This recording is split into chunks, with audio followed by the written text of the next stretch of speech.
grand hall had never been this quiet. Not the reverent quiet of ceremony, the suffocating quiet of a room full of people who had stopped breathing, who understood all at once that they were witnesses to something they could not unsee. Torchlight caught the silver edges and scattered cold light across hundreds of faces. Wolves who had come to celebrate the blood moon and found themselves standing in the architecture of a coup. Elder Malakor stood on the dais like a man who had been rehearsing this moment for years. He probably had. Look at him. Malakor's voice rolled through the hall, oiled and deliberate, filling every corner. He gestured toward the Alpha the way a man gestures at something he has already thrown away. Your sovereign, your protector, your king. He let the pause sit there, rotten. A man who cannot walk through his own hall without covering his ears like a frightened child. A man his own elders have not seen stand upright in 3 moons. At the center of the hall, flanked on all sides by Malakor's hand-picked guard, Alpha Silas stood completely still. He was not covering his ears. He was not flinching. His jaw was set, his eyes, amber, steady, and lit with something Malakor had clearly mistaken for vacancy, were locked on the elder's face with the focused patience of a man reading a book he has already finished. His hand found Nymera's. He didn't look at her. She didn't look at him. But his fingers closed around hers, slow and deliberate, and the corner of his mouth moved, barely, just barely, into something that was not a smile and yet was. It stopped Malakor mid-breath. Draw, the elder said, and the silver came up. The first thing Silas heard every morning was the rats. Not one rat, not the occasional scratch of claws in the dark. He heard all of them, every rodent threading through the miles of hollow stone beneath the keep, their tiny hearts punching 40 times a second, their nails dragging thin lines of sound across his skull like a blade worked slowly against a whetstone. Then the guards changing rotation on the outer wall, their boots compressing wet gravel, their lungs pulling cold air in a rhythm that never quite matched. Then the kitchens, pots, fire, the wet thud of a cleaver through bone. Then the arguments, the whispers, the prayers. Then Malakor. Always Malakor. 3 floors down, behind a door, Silas had never once seen him close fully. The elder's voice moved through the stone like water through a cracked foundation. Even now, even at dawn, when most men had the decency to still be sleeping, he was talking. Quietly, carefully, in the particular register of a man who believed himself beyond surveillance. The Alpha had another episode in the corridor last night. 2 guards witnessed it. I want their accounts in writing by midday. Silas pressed both hands flat against the cold stone wall of his chamber and breathed through his teeth. He had not had an episode. He had heard a child crying in the lower village, a specific, high-pitched grief that cut through every other frequency and planted itself directly behind his eyes. And he had stopped walking until it stopped. 30 seconds, 40 at most. But Malakor had ears too, of a different kind, human ears, or political ears, and in Malakor's language, a king who stopped walking in a corridor was a king who was breaking apart. The elder had been building that narrative for 2 years. He was exceptionally good at it. The council meeting that morning lasted 4 hours. Silas sat at the head of the table with his jaw locked and his hands below the surface, and he listened to the elder read financial reports that didn't balance, cite pack census numbers that had been trimmed, and reference border skirmishes that Silas knew because he had heard the actual scouts debrief through 3 walls and a staircase, had been deliberately provoked. Every elder at that table nodded. Every one of them had the particular practiced heartbeat of people performing innocence. Silas said nothing, not because he had nothing to say, because he had learned. Over 2 years of this, that speaking was the one thing they wanted him to do. Every word he produced in that room became raw material. Too aggressive and he was volatile, dangerous, unfit. Too measured and he was detached, absent, deteriorating. Silence at least gave them nothing to hold. After in the corridor, Malakor fell into step beside him. "The winter tithes," the elder said pleasantly. "I thought we might discuss the new collection structure privately, before the formal proposal." "Send it in writing." Of course. A pause, calibrated to feel casual. "You're looking thin, Silas. Are you sleeping?" Silas stopped walking. Malakor stopped a half-step later, and in that half-step, in the slight skip of the man's pulse, to the shallow uptick before it smoothed back to a politician's resting rate, Silas heard the satisfaction. The elder wanted him to react, wanted him to turn around with something in his eyes that could later be described as erratic. "Good night, Malakor," Silas said, and kept walking. It was 3 days later that they told him about the bride. Not asked, told. The formal document arrived on his council table in the middle of a session he hadn't been invited to open, and Malakor read it aloud with the particular pleasure of a man delivering a sentence. A political arrangement, he called it. A stabilizing alliance. The girl was the third daughter of the Veyrath bloodline, minor nobility. No threatening claim, no dangerous connections. Chosen, Silas understood immediately, because she was considered inconsequential. A body in a chair, and someone to perform the function of Luna without ever accumulating the actual power of one. "The arrangements are already in motion," Malakor said, folding the paper with the care of someone folding a winning hand. "Unless the Alpha has an objection." Every elder at the table looked at Silas with the specific, anticipatory stillness of people waiting for a reaction they planned to document. "No objection," Silas said. She arrived on a Tuesday in the rain with 2 trunks and no escort beyond a single elderly attendant who looked more exhausted than afraid. Silas watched from his tower window. Not out of ceremony, but because the distance kept the noise of her arrival at a manageable frequency. The carriage, the horses, the attendant calling instructions in a voice that carried even through the weather. And then the girl stepped out. She stood in the rain without moving immediately for shelter, and she looked up at the keep with an expression Silas couldn't quite categorize from 3 stories above. Not fear, not performance. Something more careful than both. The look of someone conducting a rapid, unsentimental assessment of hostile terrain and deciding how to move through it. She was going to be a problem, he thought. Not the kind Malakor was.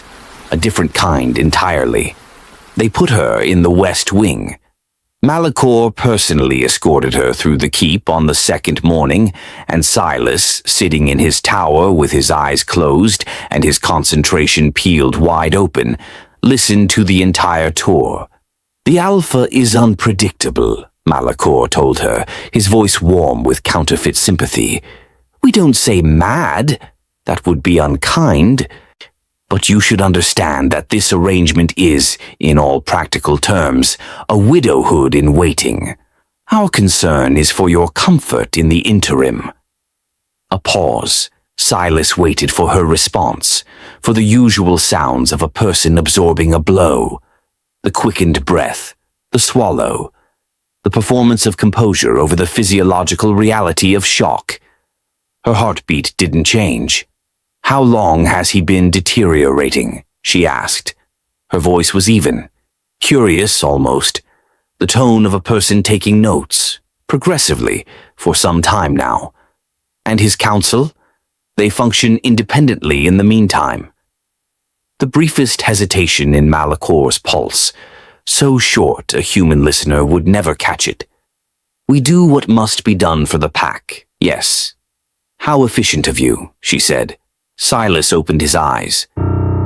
They were formally introduced that evening in the Great Hall, a dinner with all the warmth of a legal proceeding.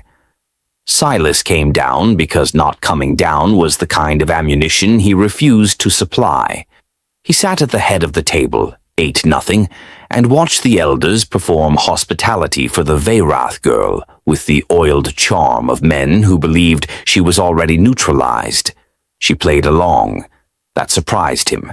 She laughed at the right moments, deflected the patronizing questions with the practiced grace of someone who had spent years being underestimated by older men in formal rooms. Competent, contained. Nothing she said added up to anything they could use. Halfway through the third course, she glanced the length of the table at Silas. Not the furtive look of someone checking on an unstable husband. A direct, unhurried look, the kind that communicated without any ambiguity. I heard what that man told me this morning, and I am not certain I believe him. Silas held her gaze for exactly 2 seconds. Then he looked away and pushed back from the table and left without a word, because staying a moment longer would have meant something he wasn't prepared to define. He had given strict instructions that no one was to enter his private chambers without announcement. The staff respected this. The guards respected this. Even Malakor, who respected almost nothing, observed it with the particular caution of a man who understood that violating the Alpha's one physical boundary too early would break the story he was writing. So it was notable, 3 nights after the dinner, when Silas heard footsteps in the corridor outside his door that did not belong to the night rotation. Lighter, slower. Someone who was not trying to be silent, who was walking with the deliberate patience of a person who understood they were doing something irregular and had decided to do it anyway. A knock. 2, clean and unhurried. Silas stood in the dark. His chambers had no lit candles. He kept them extinguished by default. Light made no difference to him, and the absence of it was the one environmental adjustment that reduced the world's noise by a fraction. In total darkness, with 2 stone walls between himself and the nearest occupied room, it was almost manageable. "I know you're awake," her voice said through the door. "I can hear you breathing." He almost laughed. He didn't. He crossed the room and opened the door. She was holding a candle she didn't need, which told him she'd brought it for his benefit, and then second-guessed whether he'd want it. She had not changed for sleep. She was still dressed, the green gown traded for something simpler, dark wool, practical. And her expression in the candlelight was the same expression he'd watched from the window in the rain. Assessment, calculation, a refusal to be theatrical about any of it. "I'm not here to perform the dutiful wife," she said. "I want to understand what's actually happening in this keep, and I think you're the only person in it who knows." The noise of the world sat on Silas's skull like a vice, the way it always did, the way it had for 2 years, the rats, the heartbeats, the grinding accumulation of every living thing within a mile pressing itself into his frequency, whether he wanted it there or not. And then she stepped across the threshold. It stopped, not reduced, not quieted, stopped. The rats, the guards, the blood moving in the veins of 100 sleeping wolves, all of it fell away like a wave pulling back from shore, smooth and total. And what was left was only the candle, and the dark, and the sound of his own breathing, which he realized he had not clearly heard in 2 years. He stood very still. She watched him with those careful hazel eyes, waiting, reading whatever was happening in his face with the precision of someone who had learned to extract truth from silence. "You need to come inside," he said, and his voice came out lower than he intended, or stripped of the careful control he used in the council room. "And you need to close the door." She closed it. Silas didn't move. He stood in the center of the dark chamber, and for the first time in longer than he could accurately measure, the inside of his own head was his. No layered frequencies, no involuntary catalog of every living thing within a mile. Just the room, and the candle she was still holding, and the very specific, unfamiliar sensation of being able to think in a straight line. He turned away from her and walked to the window. Not retreat. He needed a moment where his face wasn't something she could read, because whatever was happening in it right now was not something he'd rehearsed. "How long?" she said behind him. Not a question about his condition. A question about the silence. She had watched his face in the 2 seconds after she stepped inside, and she had understood, precisely and immediately, that something had changed. 2 years, he said, since it became unmanageable. And before that, manageable, barely. He kept his eyes on the dark courtyard below, the torches burning at the gate, the guards whose heartbeats he could no longer hear. The absence was extraordinary. It's progressive. Every month, further range, higher sensitivity. What used to be background became foreground. I stopped being able to separate signal from noise. She set the candle on the table near the door. He heard the soft click of it finding the wood. "And no one knows the actual mechanism," she said. "They just know the symptoms. Malakor knows the symptoms. He authored most of the descriptions." A pause. "He's been managing your reputation." "He's been building a case," Silas finally turned. Slowly, carefully. 2 years of witnessed incidents, documented by staff he selected, interpreted by physicians he appointed. By now the picture is very complete. The Alpha is fragile. The Alpha is erratic. The Alpha cannot be trusted with the decisions this pack requires. She was watching him with her arms loose at her sides, her weight balanced, her expression doing the thing it did, absorbing, calibrating, refusing to perform a reaction before she had finished thinking. "He told me this morning," she said, "that I should consider my situation a transitional one. He told you to start grieving early. He told me to start cooperating early." Her voice was precise. "There's a difference. He wasn't threatening me. He was recruiting me." Silas looked at her for a long moment. In the dark, without the noise, he could focus on details he'd been too overwhelmed to process at the dinner table. The way she held herself, not rigidly, but with a kind of deliberate economy, nothing wasted. The small vertical line between her brows that appeared when she was assembling information. She was doing it now. "What did you tell him?" he asked. "That I would need time to assess my position." She paused. "Which is true. I did need time. I've spent 3 days assessing. And Malakor is the most dangerous kind of man," she said. "Not because he's brilliant, because he's almost brilliant. Brilliant enough to build something complex. So not quite brilliant enough to imagine it failing." She crossed to the chair near the cold hearth and sat down in it with the ease of someone who had decided to stay. "He thinks I'm an asset he hasn't fully deployed yet. That's useful." Silas watched her settle into the chair in his dark chamber with the composure of someone who had been here before in some essential sense. Someone for whom hostile rooms and dangerous men were familiar terrain to be navigated rather than survived. "You're not what they selected you to be," he said. "No. No apology in it, no explanation, just the flat, clean fact. And neither are you." He built the fire himself, not because he needed the warmth, but because having something to do with his hands kept him from standing in the middle of the room, staring at the woman who had, in the space of 4 minutes, handed him back the use of his own mind. She watched him work the flint without offering to help and without filling the silence with noise, which was, he was discovering, one of her more significant qualities. "The curse," she said when the fire was going. "Is it hereditary?" "Unknown. My father had exceptional hearing. Not like this." "When did it start?" "The progression." 18 months after my father's death." He sat on the stone ledge across from the fire, keeping the distance between them deliberate.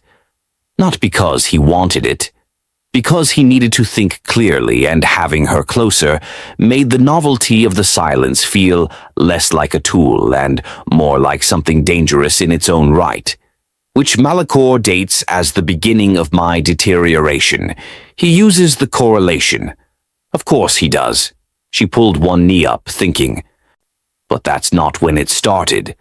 That's when you stopped being able to manage it alone. He said nothing. She wasn't wrong. What do you hear? She asked. Specifically. Right now. Nothing? The word landed between them with a weight she seemed to understand, because she didn't respond to it immediately.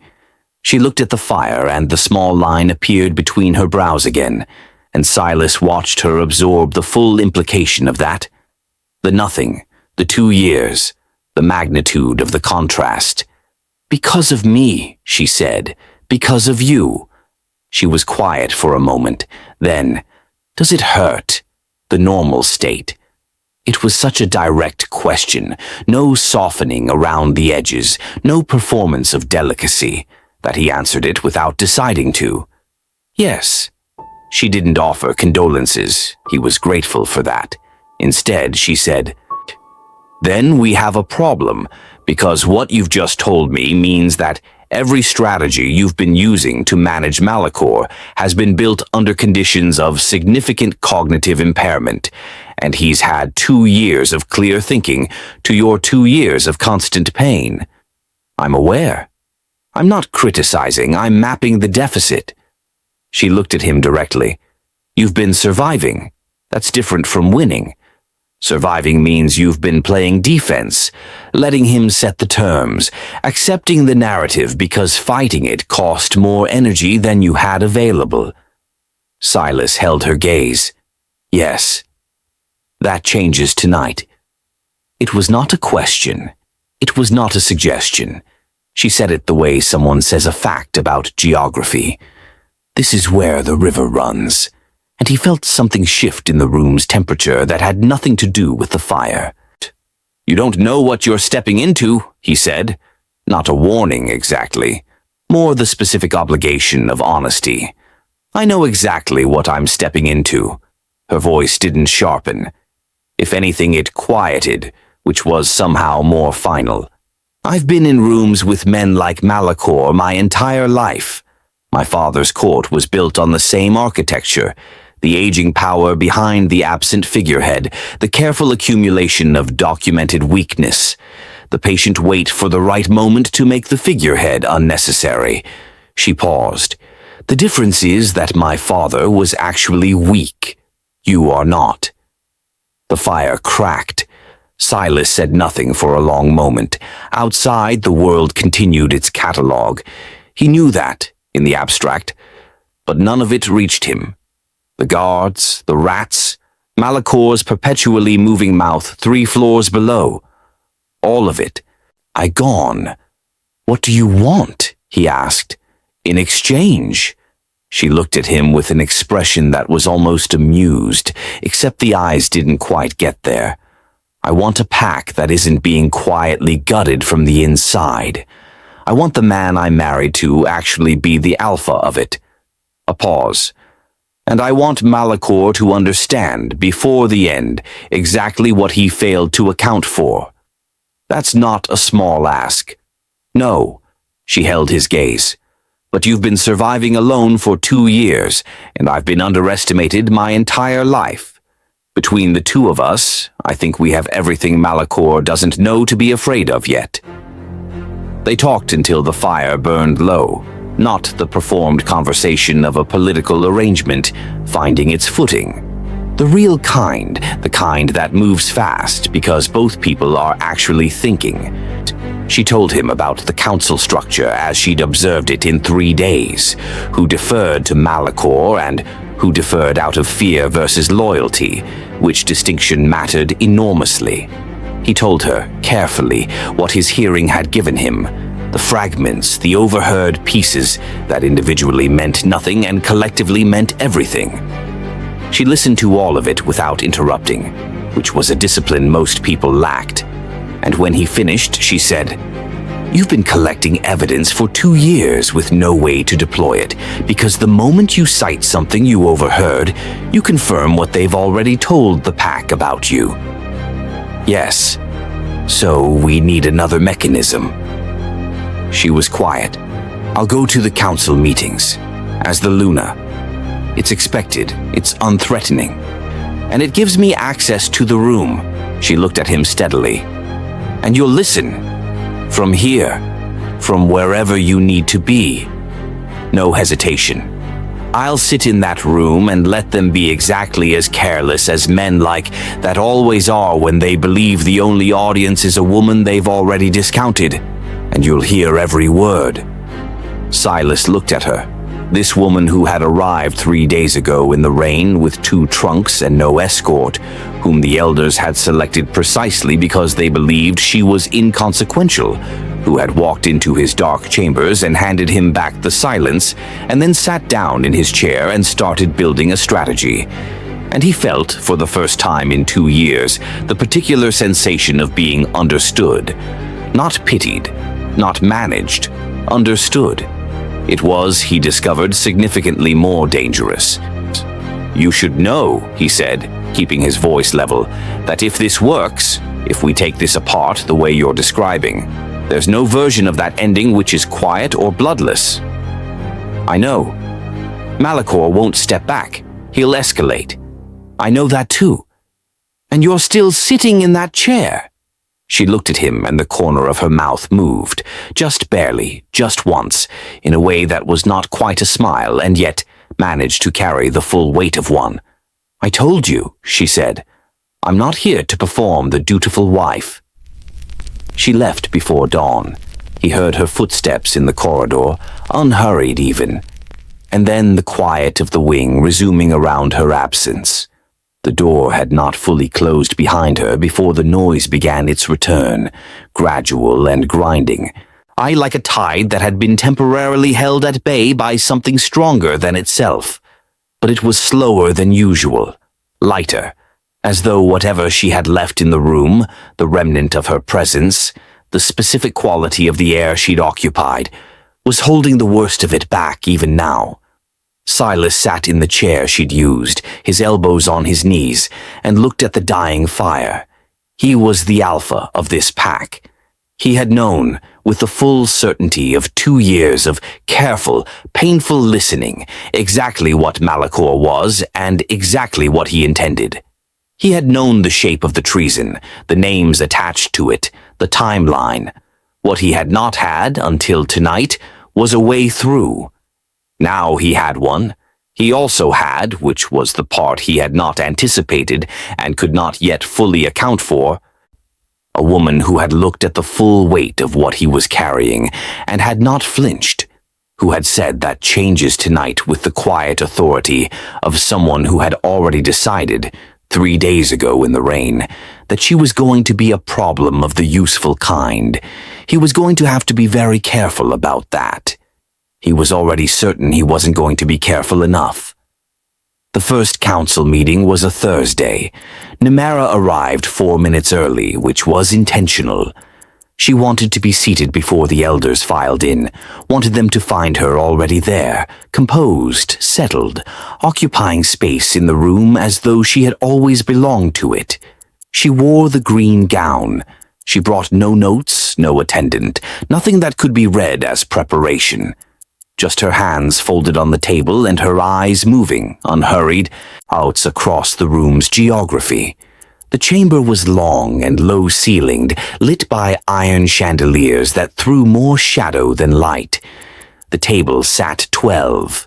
Malakor's chair was at the far end, not opposite the Alpha's seat, but perpendicular to it, positioned with the specific deliberateness of a man who had spent years making himself the room's center of gravity without technically claiming its head. She noted that. She noted everything. Elder Malakor arrived first, a thick-necked man in his 60s whose eyes went to her and then away too quickly. Then Voss, the youngest of them, who smiled at her with the particular warmth of someone who had been briefed on how to handle her. Then the others, filing in with the settled rhythm of men who had been performing this ritual for long enough that it no longer required thought. Malakor came last. He looked at her with an expression of courteous surprise, which was the most precisely dishonest expression she had ever seen on a human face. Luna Nymera. He settled into his chair with the ease of a man sitting at his own table. We didn't expect you to join us. I thought it was time, she said pleasantly. I hope that's not an inconvenience. Of course not. He opened his hands, a gesture of welcome so smooth it had clearly been rehearsed for exactly this contingency. The Luna's presence honors us. Every elder in the room adjusted some small thing, a posture, a stack of papers, the angle of a cup. Nymera watched it all in her peripheral vision and filed it away. The first hour was deliberately dull. Border reports, trade ledgers, and a prolonged discussion about grain storage in the eastern holdings that went on long enough. She suspected it was a test of her patience. She let them run it. She asked 2 questions, both administrative, both completely innocuous, and watched how each elder chose to answer her. Who looked to Malakor first before speaking, who answered too quickly, who answered too carefully. The grain storage discussion resolved. Malakor moved to the next item with the practiced momentum of a man controlling a meeting's current, and the room went with him the way water goes downhill, automatically, without deciding. The Southern Tithe Collection, he said. I'd like to ratify the amended collection schedule before the month's end. Voss immediately produced a document. Brenak nodded before looking at it. Nymera reached across and accepted the document when it came to her, and she read it. Not skimmed, read, while the room waited with the specific impatience of people who expected her to pass it along. The numbers were wrong. Not dramatically. That was the sophistication of it. The amendment didn't slash the tithes or reroute them in any obvious way. It introduced a secondary processing fee, buried in the 3rd clause, that would be collected separately from the standard tithe and held in a discretionary fund administered by the Elder Council. No oversight structure, no reporting requirement. Just a quiet, new river of PAC income running into a reservoir only they controlled. She set the document down. The processing fee in Clause 3, she said. Which holdings does that apply to? A beat. Very small. Malakor's expression didn't change. All Southern holdings, Luna. It's a standard administrative cost. Couriers, ledger maintenance, the usual infrastructure. Of course, she smiled. And the discretionary fund, who audits it? The council self-audits annually.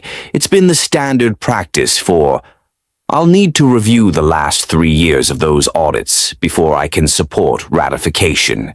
She folded her hands again, her voice carrying the same pleasant, cooperative tone she'd used all morning.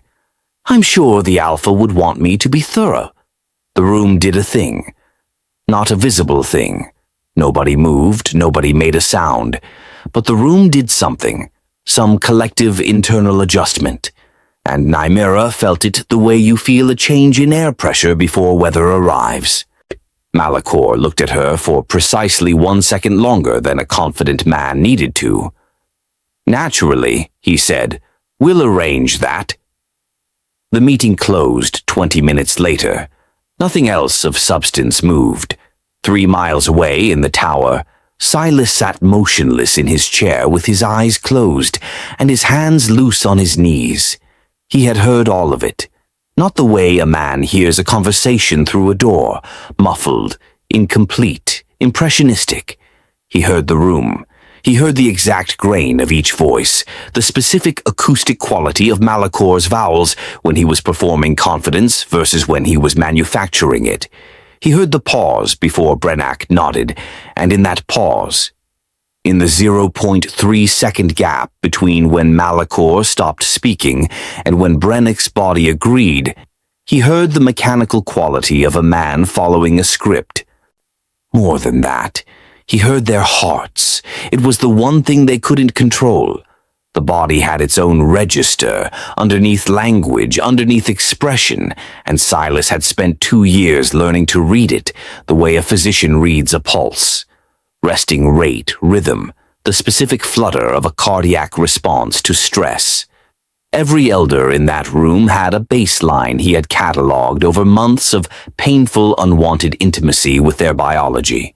When Nymera had asked about the audits, Brennach's rate spiked 14 beats. Vorsi's went up 11.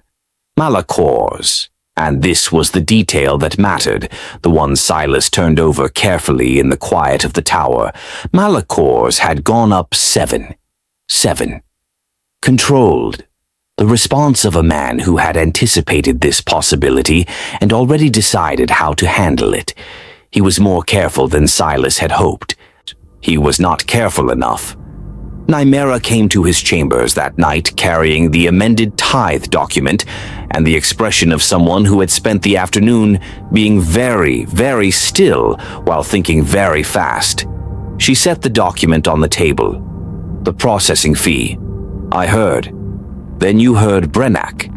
His heart spiked on your first question before Malakor answered. He watched her absorb that. He knew what was in that clause before the meeting started. They all did. She sat. This isn't the First Amendment like this. I'd stake everything on it. This is a mechanism they've used before, small, buried, procedurally mundane, something that only looks wrong if you're reading for it. 3 years of audits, which don't exist or which have been curated, or which will be produced in the next 2 weeks in a form that answers my question and reveals absolutely nothing. She was quiet for a moment. How much have you heard? Total. Over 2 years. Silas was quiet for a moment, then he began to talk. He told her about the conversation 18 months ago in Malakor's private study between the elder and a man he'd identified by voice as a merchant factor from the Northern Exchange. The specific figures that changed hands. Not metaphorically, he had heard the physical exchange, the count of coin, the particular sound of a substantial weight of gold being set on a wooden surface. He told her about the conversation 6 months later between Malakor and Brennach, in which a name had been spoken, a pack member named Corvin, or a mid-ranking wolf from the western settlements who had apparently been asking uncomfortable questions about the pack's border revenues. Corvin had stopped asking questions the following week. Officially, he had left the pack voluntarily. Nymera's expression didn't shift, but something behind it did. How many? That I'm certain of. 2. That I suspect. 4 more. The fire cracked. He's been killing them, she said, not a question. Anyone who looked too closely. Anyone who had standing to make a formal complaint. He selects carefully. Wolves without strong family alliances, without positions that would trigger an automatic inquiry. People the pack notices losing, but doesn't miss loudly enough to demand answers. She sat with that for a long moment. Silas watched her, the way she processed it.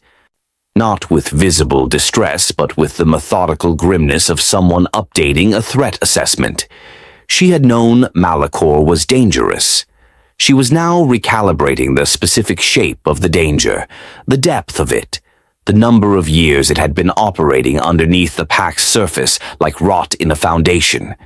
He'll want to move faster now, she said, because of today. Yes.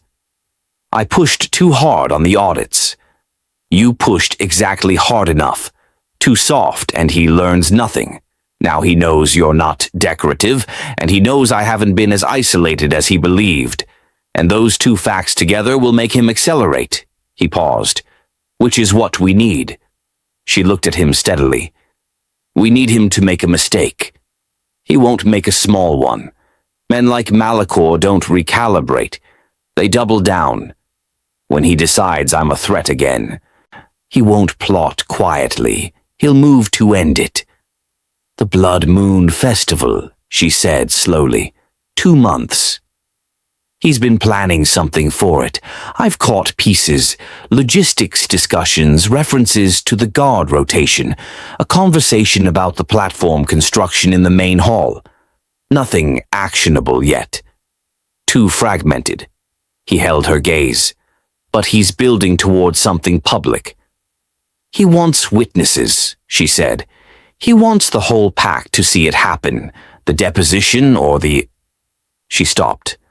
Or the execution, Silas said. Yes. The weeks that followed had the quality of watching a storm assemble itself on a horizon, visible, inevitable, moving at the speed of weather. Nymera attended every council meeting. She played the role of the gradually cooperative Luna, asking fewer, combative questions, deferring more visibly. I giving Malakor the incremental evidence he needed to decide she was manageable after all. She was extraordinarily good at it. Silas from the tower heard the meetings change shape around her performance, the elders growing more relaxed, their conversations in the corridors after sessions becoming more candid. Malakor began using her name warmly. That was the tell. When a predator started using warmth, they had decided on an approach.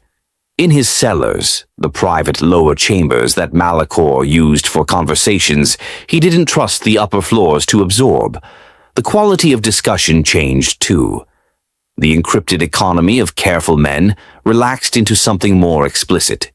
Silas listened, night after night, with Nymera's green gown folded across the arm of his chair, her scent anchoring his concentration the way her presence had that first night, imperfect but functional, enough to let him focus through the noise.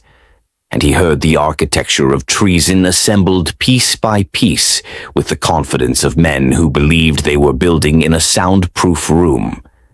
He heard them describe the festival arrangement, the guard positions. Malakor's loyal soldiers rotated into the primary hall posts 3 days before, explained as a ceremonial honor for the blood moon. He heard them discuss the platform, the sight lines, the specific theatrical staging of a public denunciation, the alpha cornered, surrounded, the evidence of his incompetence read aloud to the assembled pack before the silver blades solved the problem permanently. He heard Malakor say on a cold night in the 4th week, in the particular register of a man arriving at a decision, we let him walk in on his own. He'll come because she's there. He'd follow that woman into open water. He heard Brennak laugh. He heard Voss say, "What about her after?" And he heard Malakor's answer, which was brief and specific, and which Silas catalogued in the part of his mind that was no longer functioning as a victim of this situation. He told Nymera that night, not all of it at once. He told her Malakor's exact words about her afterward, because she needed to understand the full weight of what they were walking toward, and because she had told him, in the very first night, that she was not there to perform anything. She was there to know the truth. She heard it. She sat with it. Then she said, "He actually said that?" Word for word. She was quiet for exactly 4 seconds. Silas counted, not intentionally, just because his mind measured things now in units of heartbeat and interval, and the precise duration of a held breath. "All right," she said, "just that." 2 words in a voice stripped of everything except resolution. He studied her face, the particular quality of stillness that had settled over it, not the stillness of shock, but of a decision made so completely it had no edges left to reconsider. In 2 months of working alongside her in the dark, in firelight, in the specific intimate silence she carried with her, like a field, he had learned to read her the way he read the heartbeats, the tells she didn't know she had. The small muscular tension at her jaw when she was calculating something she found personally offensive, but professionally useful. The way her hands went very still when she was most determined. Her hands were completely still. "Then we let him build his stage," she said, "and we walk onto it. "And I talk," Silas said. Her eyes met his. "And you talk." Outside, 3 floors down and half a keep away, Malakor's voice moved through the stone in the low, satisfied register of a man running out of patience with a plan he had already won in his own mind. The blood moon was 6 weeks away. The guard rotation paperwork had been filed. The platform in the grand hall was already under construction, framed as ceremonial renovation. The trap was nearly finished. Silas looked at Nymera across the dying fire, at the woman they had imported to be inconsequential, and understood with the cold, total clarity that the silence had given him that Malakor had made the only mistake that mattered. He had built the stage. He just hadn't considered who would control the script. The names came to him on a Wednesday, not all at once. That would have been almost bearable. They came the way the hearing always delivered its worst material, incrementally, in pieces that only assembled into their full shape after the damage was already done. A fragment here, a date there. A voice saying a name in the particular flat register people used when they were discussing something they had agreed to stop feeling about. Silas had been listening to Malakor's cellars for 6 weeks by then. He had catalogued embezzlement figures, border manipulation, the systematic gutting of the southern tithe revenues. He had built, in the architecture of his memory, a complete and prosecutable record of financial treason. That had felt like enough. That had felt like the weapon. He had not understood until Wednesday that the money was not the point. The money was just what Malakor did with the time he bought.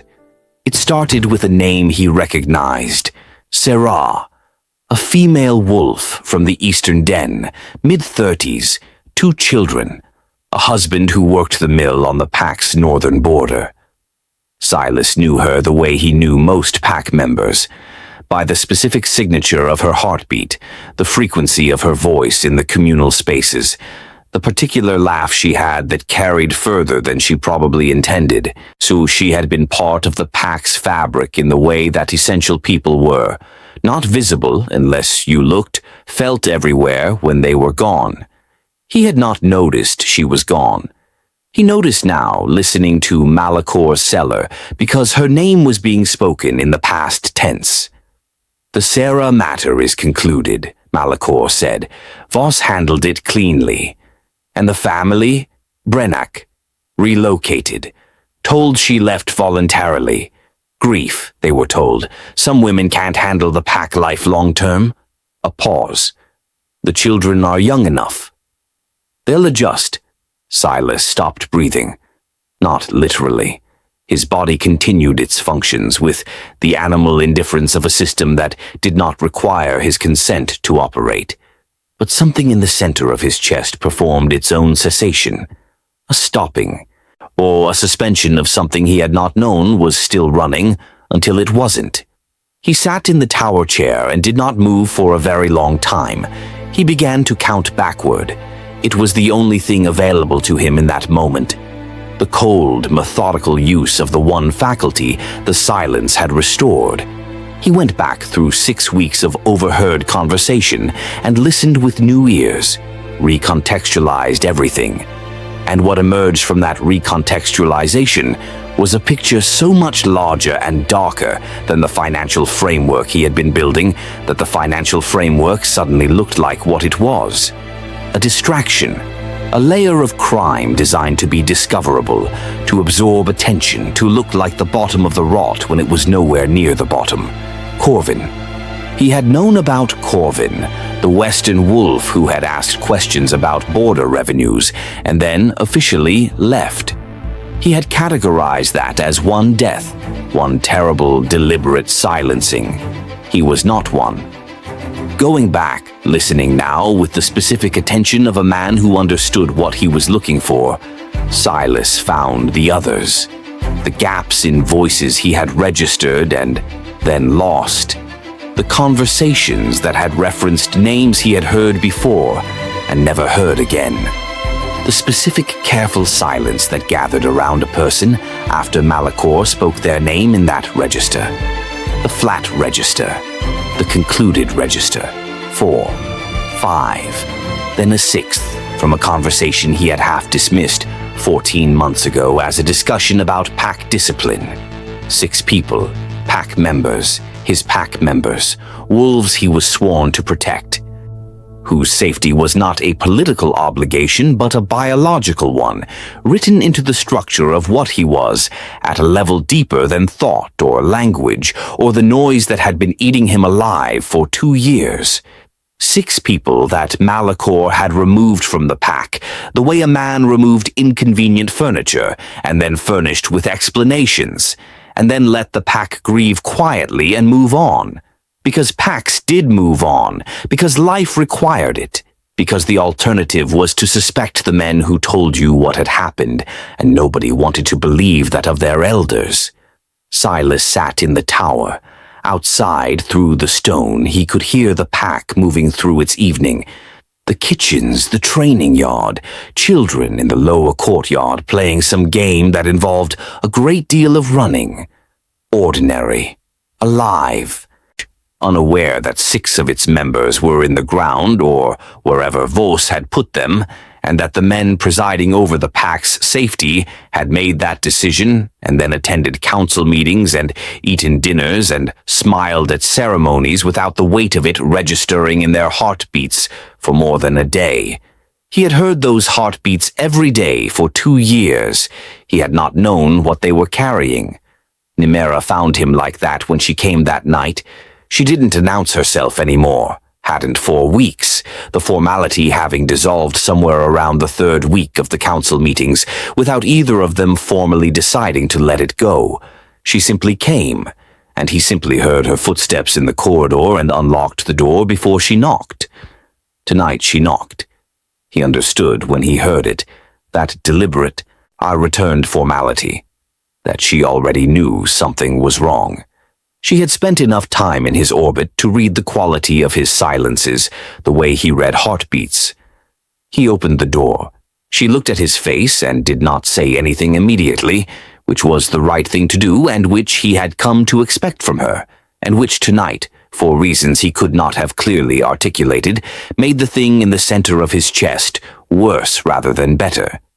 She came in. She sat. She waited. 6, he said. She went very still. He told her, not with the careful, assembled structure of a briefing that required a distance he did not currently have access to. He told her the way the information had come to him, in pieces, with the specific sensory texture of each piece still attached. Sarah and her children, Corvin, the others, the conversations, the particular sound of Voss's voice discussing logistics with the focused detachment of a man describing a task he had completed to professional satisfaction. Nymera listened to all of it without moving. When he finished, the fire had burned down considerably. Neither of them had tended it. "He's been doing this the entire time," she said. Not a realization, a landing. The verbal equivalent of a foot finding the ground after a fall. Before you deteriorated, possibly before your father died, possibly. So the financial crimes, the tithes, the embezzlement, are secondary. Yes. He looked at his hands. I built a case around the money because that was what I could hear clearly enough to document. But the money was always just the maintenance cost of the real operation. She was quiet. Then, Silas. Something in the way she said it, the specific weight she put into the single word, the drop in register, made him look up. This changes the scope, she said carefully. Not the plan. The plan is still correct. But when you stand in that hall and you speak, what you are describing to that pack is not an elder who stole from them. She held his gaze. You are describing an elder who killed 6 of their family members and then stood at their mourning ceremonies. Yes. The pack's response will not be political. No. Are you prepared for what that looks like?" He understood what she was asking.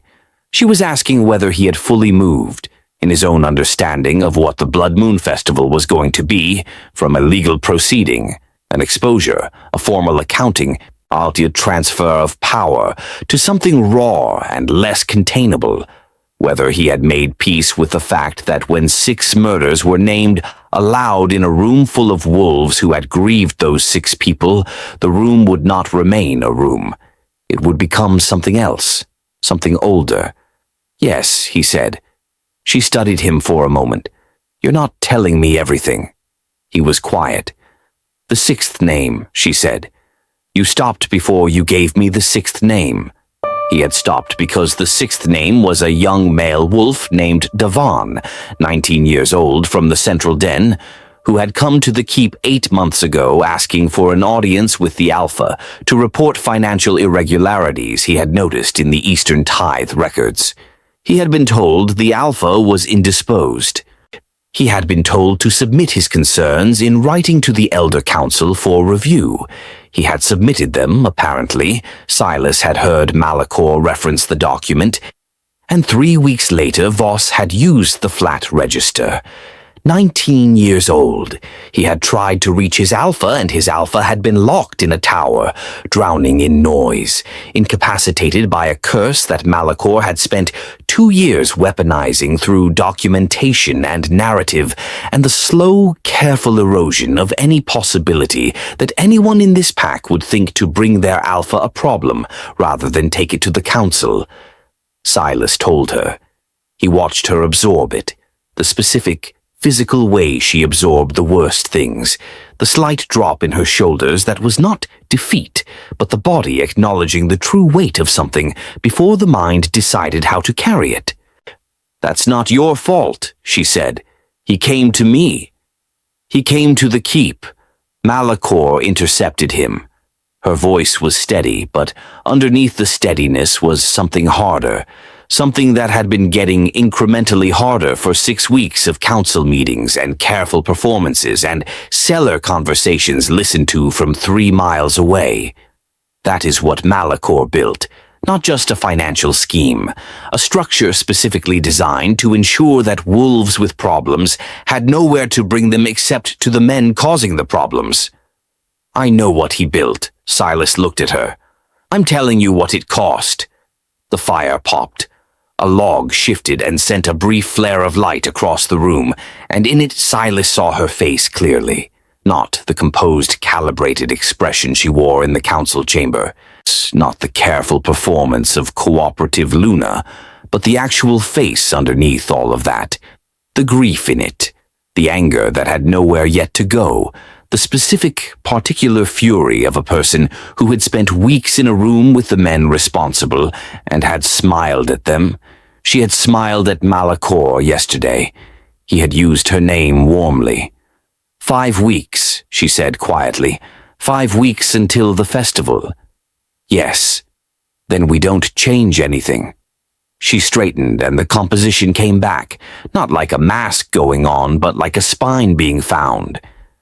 We walk in. We let him build the moment he's been planning for 2 years, and when he finishes his speech, I finish mine. Word for word.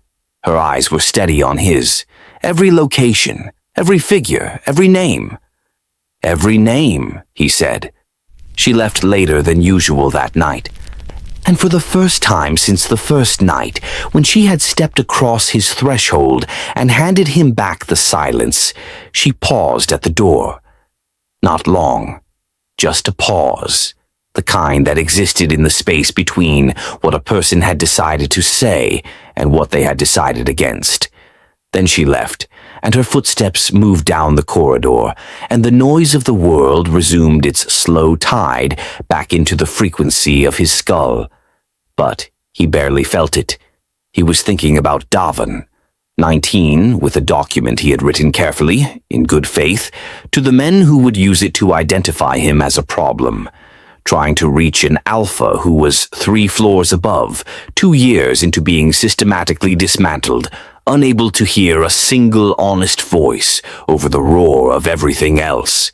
Silas had been the most powerful man in this pack for 4 years. He had not protected a single one of them. That was the weight Malakor had actually built. Not the financial scheme, not even the murders. The weight was this, that every failure of this pack to protect its own people ran in a direct, traceable line back to a man who had been too broken to see it coming, and another man who had made sure he stayed that way. In 5 weeks, in the Grand Hall, surrounded by silver blades, Silas was going to say 6 names out loud. That was not going to be enough. But it was going to be the beginning of what enough looked like. The beginning of enough looked like this. 5 weeks. 34 days, to be precise, during which Silas did not change a single visible behavior. He stayed in the tower. He missed 2 council sessions. He appeared at the Blood Moon preparatory ceremony looking exactly as Malakor needed him to look. Present but distant, functional but fragile, a man going through motions that no longer fully connected to a mind behind them. He was, in those 34 days, the most dangerous thing in the keep. Nobody knew it yet.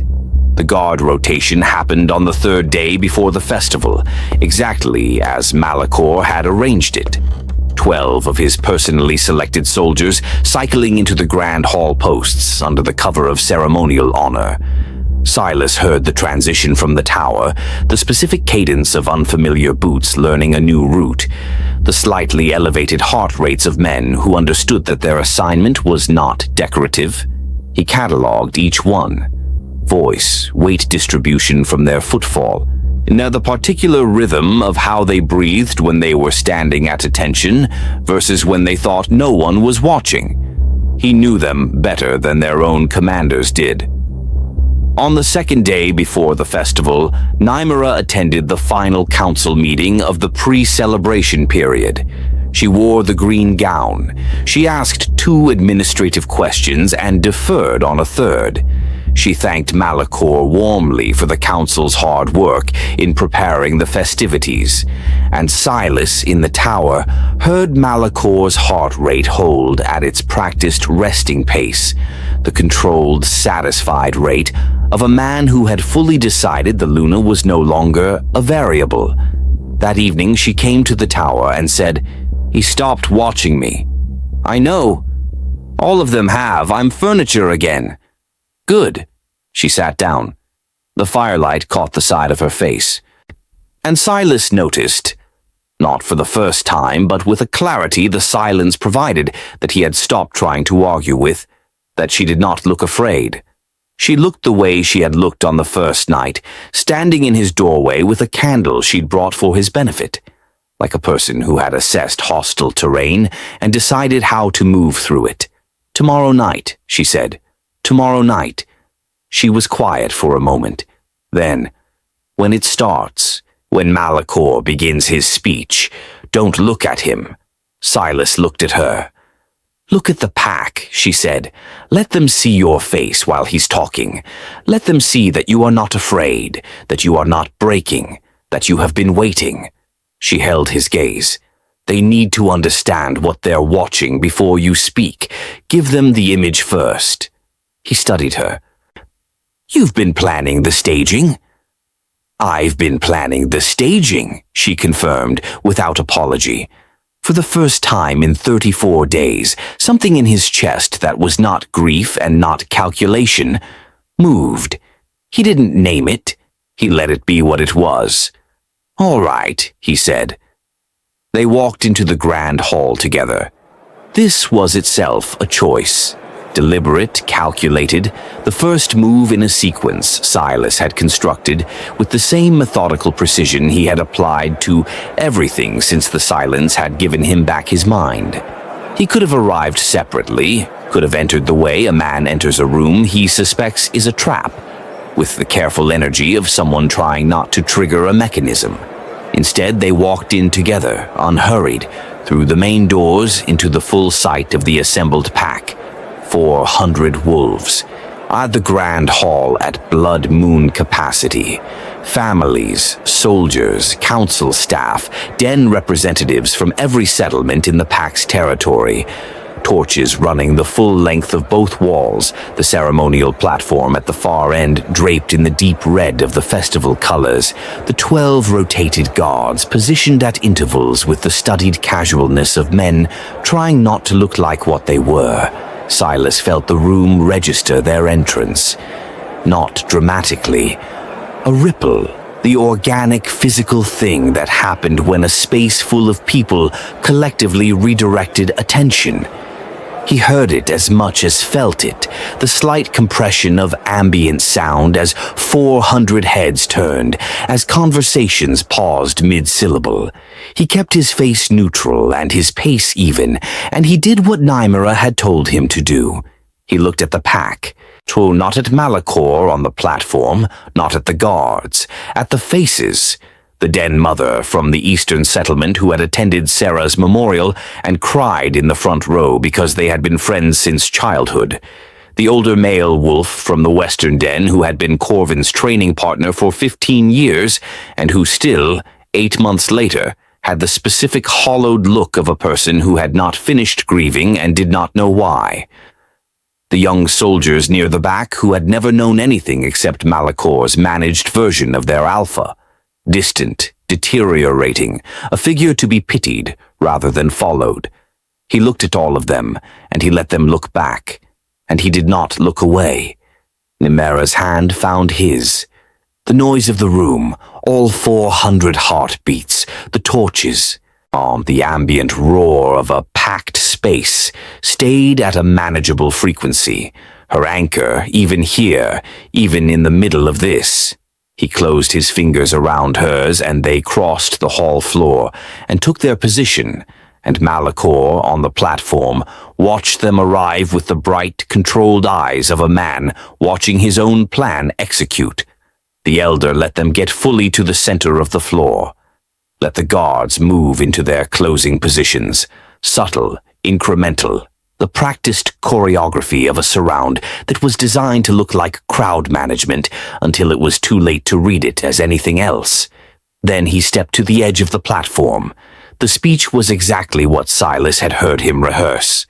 The elder's voice filled the hall with the particular resonance of a man who had been waiting years to say these words in exactly this room. He spoke of duty, of the pack's suffering under weak leadership, of the painful collective burden of watching an alpha decline, of the Elder Council's patient, loyal, heartbroken efforts to hold the pack together in the absence of a functioning sovereign. He spoke with the rehearsed grief of a eulogy, which was precisely what it was. Silas stood in the center of the floor and watched the pack's faces. He watched them hear it. Watch the expressions move, confusion first, then the particular discomfort of people being asked to publicly confirm something they had only privately suspected, then the slow, terrible gravitational pull of a narrative being told confidently by a man in authority. He watched two younger wolves near the east wall exchange a look that meant, "Is this actually happening?" He watched the den mother from the eastern settlement go very still. He did not look afraid. He did not look broken. He stood in the middle of the floor with Nymera's hand in his, and he looked like exactly what he was, a man who had arrived here on purpose. Malakor reached the end of the prepared speech, the pause before the final declaration, the theatrical beat that Silas had heard him practice, alone in his study, 3 separate times in the past 2 weeks. "The Council has determined," Malakor said, "that for the safety and continuity of this pack—" "Elder Malakor," Silas said. His voice came out level. Not loud, the hall's acoustics did the work, carrying it to every corner with the clean authority of a space that had been built for a sovereign's voice. He did not raise it. He did not need to. Malakor stopped.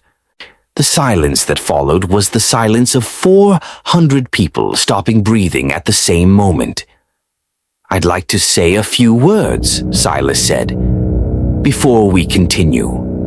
He began with the money, not because it was the worst of it, because it was the most concrete, The figures, the dates, the specific language Malakor had used in his cellar when he thought the stone walls were the only audience.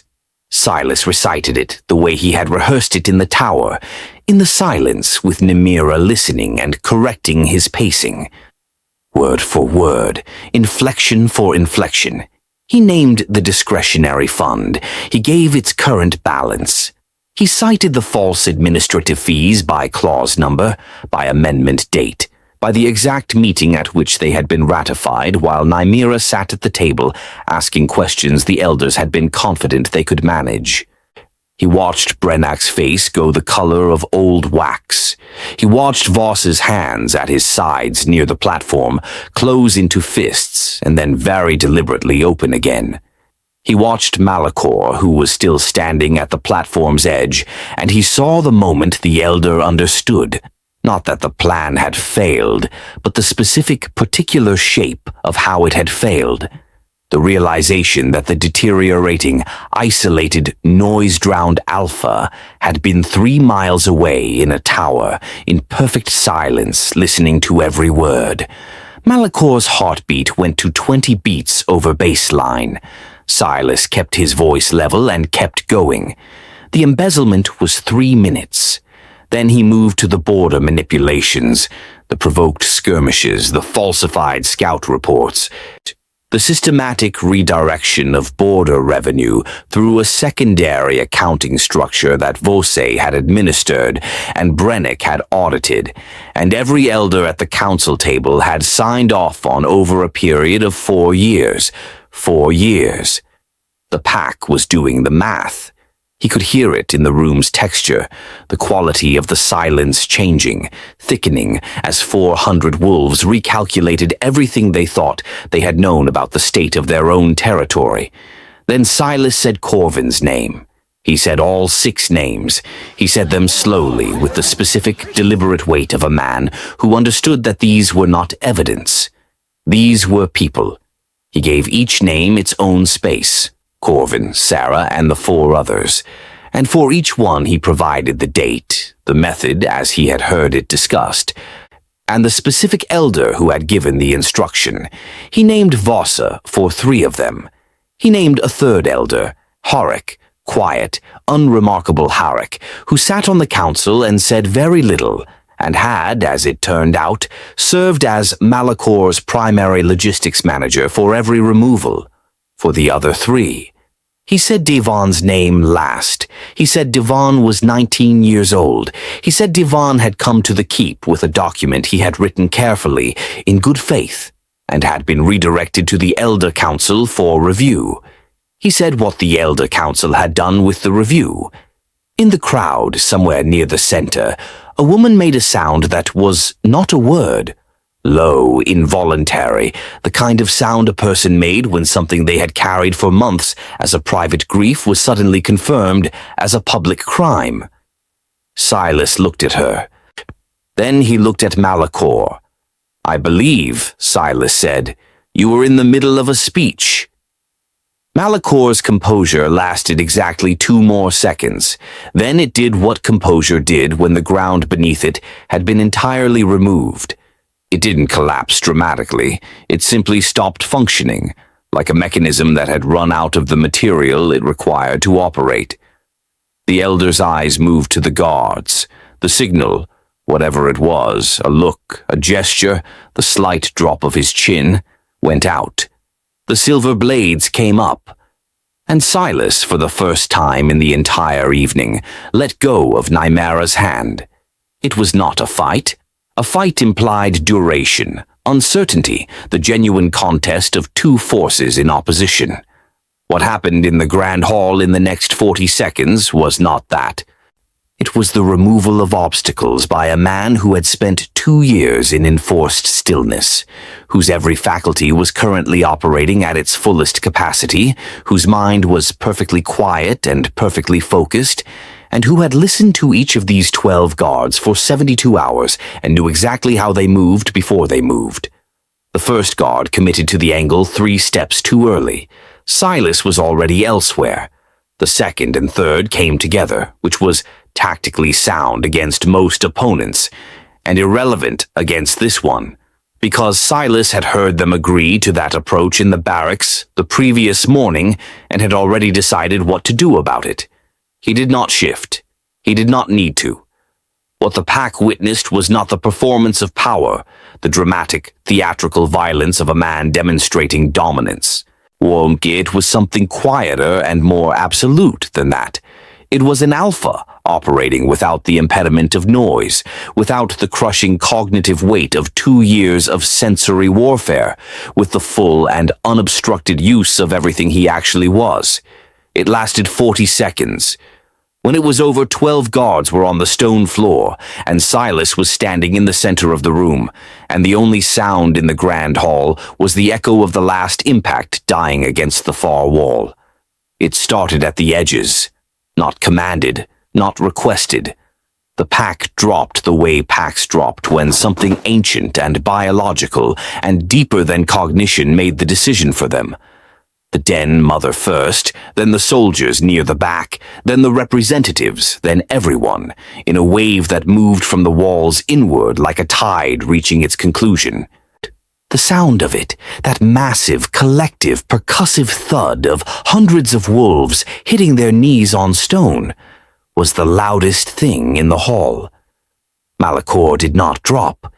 He stood on the platform with the specific, rigid stillness of a man whose body had not yet communicated to his mind that the thing he had been building for 4 years was completely, irreversibly over. Silas walked to the platform, unhurried. The guards on the floor were not dead. He had been precise about that, which required more control than simply being lethal, which was the point. And the pack was on their knees, and the hall was his in every sense that a hall could belong to a person. He stopped at the foot of the platform and looked up at Malakor. The elder's heartbeat was at 31 beats over baseline. His hands were shaking with the fine, involuntary tremor of a body managing adrenaline it had nowhere to send. "Step down," Silas said. 3 words at the same volume as everything else he had said tonight. Conversational. Final. Malakor stepped down. Nymera came to stand beside Silas. She had not moved during the 40 seconds, and she moved now with the unhurried composure of a woman who had known exactly how this was going to go, and had stood in a grand hall full of silver blades and trusted that assessment completely. She did not look at Malakor. She looked at the pack, at the hundreds of wolves on their knees, and they looked back at her, and what passed between the Luna and her pack in that moment did not require any words to constitute a transfer of something permanent. Silas turned to face the room. 400 wolves, on their knees. Looking up at the man who had just named their dead, dismantled the conspiracy with his voice, and taken his haul back without once losing his composure. The silence was his. For the first time in 2 years, so was everything else. The royal chambers were quiet. Not the quiet of the grand hall, that vast pressurized silence of 400 wolves, recalibrating everything they understood about who they were and who had been leading them and what had been done in the dark while they grieved and moved on and trusted the wrong men. This was a different quiet entirely, smaller, warmer, the specific silence of a room with a fire and no agendas left to run. Nymera stood at the window. Below the keep was not still. It would not be still for a long time. There were guards to be replaced, elders to be processed. In 6 families who deserved to hear the truth from their alpha before they heard it from anyone else. There was an entire pack infrastructure that had been quietly rotted from the inside for 4 years and would need to be rebuilt from honest timber. There was work, an enormous, unglamorous, necessary quantity of it. It could wait until morning. Silas sat in the chair by the fire, not the rigid stillness he had worn for 2 years, the braced posture of a man managing constant pain, but something looser. The specific physical quality of a person who has put down something very heavy and has not yet decided what to do with their empty hands. He was listening to the keep, Not the way he had listened from the tower, the desperate, survival-focused attention of a man mining noise for threats. He was just listening. The night rotation settling into new positions, a family in the lower east wing, 3 children, the youngest one fighting sleep with the determined losing battle of the very young.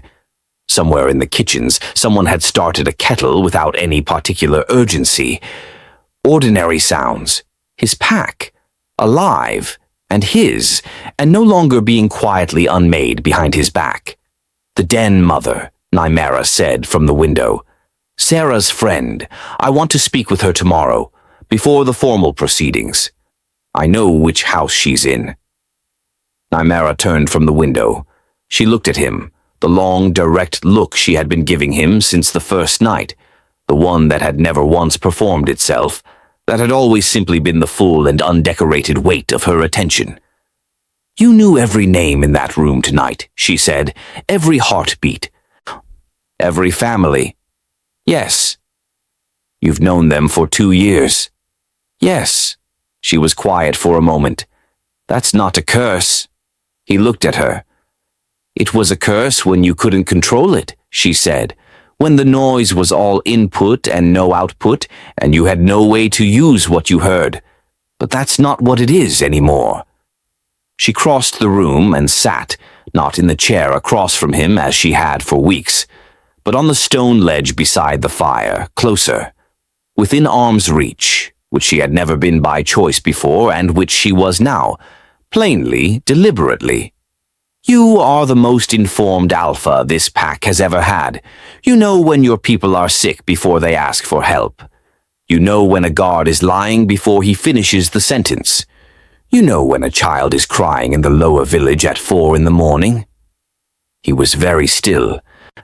That child stopped crying in 30 seconds, he said quietly, because you came back from the village and I heard you singing in the corridor below, and it carried down through the stone. Nymera looked at him. A long moment passed in which the fire crackled and the kettle continued its unhurried business in the kitchen below, and neither of them said anything, and everything that had been accumulating in the space between them since a rainy Tuesday and a dark chamber, and a woman who had stepped across a threshold and handed a drowning man back the surface. All of it sat in the room with the weight of something that had been patient long enough. I didn't know you could hear that, she said. I hear everything. And that specific thing, she said carefully, you chose to tell me. Yes. She reached across and took his hand. Not the way she had taken it in the grand hall, the deliberate, strategic anchor of 2 people walking into a room full of silver blades. This was different. This was quiet and without agenda and entirely honest, the way everything she did was honest when she let it be, and Silas held her hand in the firelight of the chamber that had been dark for 2 years and felt the noise of the world settle to its lowest possible frequency. Not gone. It would never be entirely gone. He understood that now, and had made a kind of peace with it that he could not have arrived at without her. But manageable.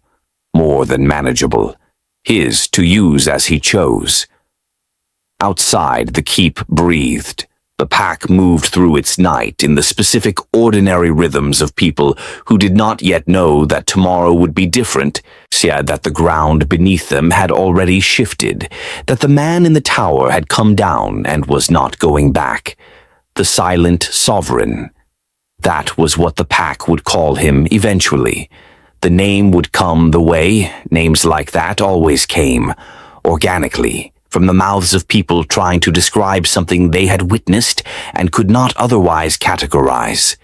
The alpha who had said nothing for 2 years, and then, in 40 minutes in a firelit hall, said everything. The king who had turned his suffering into the most precise weapon his enemies had never thought to fear.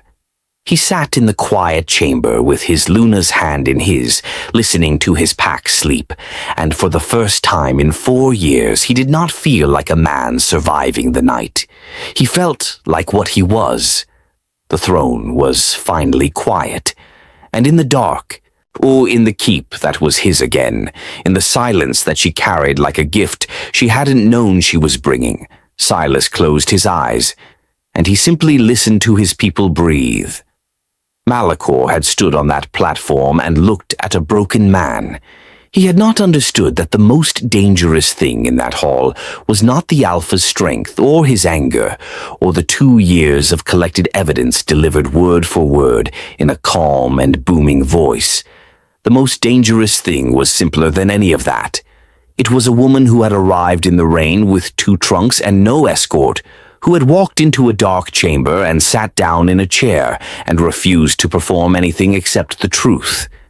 And an Alpha who had been drowning long enough to recognize solid ground when it stepped across his threshold. Malakor had selected Nymera because she was inconsequential. He had not lived long enough to appreciate the irony. The pack would rebuild. Slowly, imperfectly, with the specific difficult labor of people learning to trust an institution that had betrayed them. But they would rebuild because packs did, because the alternative was to let the rot win retroactively, and Silas was not built for that. Neither was she. They would speak to 6 families before the week was out. They would restructure the council with wolves who had earned their seats with something other than proximity to a traitor. They would find every redirected tithe and follow every thread until the financial architecture Malakor had built was fully dismantled and its stolen weight returned to the people it had been taken from. It would take years. They had years. And every morning before the work began, Silas would sit in his chair by the fire and listen to the keep wake up around him, the kitchens, the guards, the children, the ordinary irreplaceable music of a living pack, and it would be loud and layered and complex, and entirely, completely his. The silent sovereign had found his voice, and the pack would never be quiet again. Malakor spent 4 years building a cage around a man he was certain was already broken. He selected the bride, designed the narrative, silenced the witnesses, and staged the execution. He accounted for everything. He never once considered that the cage had no ceiling. If you stayed until the fire burned low, if you felt the weight of 6 names spoken in a hall full of silver blades, drop a wolf in the comments. That's how I know you stood with Nymera when the swords came up. And if you think Silas deserved to finally hear his pack breathe in peace, hit that subscribe button and pledge your loyalty to the silent sovereign. Every notification is another wolf joining the keep. The throne is quiet now. But our next story, the Alpha hasn't even opened his eyes yet.